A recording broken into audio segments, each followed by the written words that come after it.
నాకే లేకపోతే ఇంకెందుకు ఇంకా ఇదంతా? నేనేం చెప్తాను, నేర్చుకుంటున్నాను, నువ్వేం ఇంట్లో ప్రవర్తిస్తావు. తగ్గింపు అనేది మోస్ట్ ఇంపార్టెంట్. అది ఏం చూసుకునైనా సరే, ఏం చూసుకునైనా సరే. ఆ రోజులో టార్స్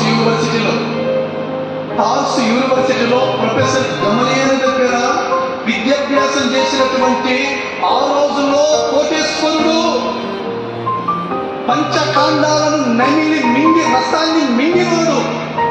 ఫిలిప్పీలకు రాసిన పత్రిక ఏమంటారు తెలుసా? అన్ని విషయాలు నాకు తెలుసు. బోవ ఉన్నప్పుడు, బోవ లేనప్పుడు, ఇల్లు ఉన్నప్పుడు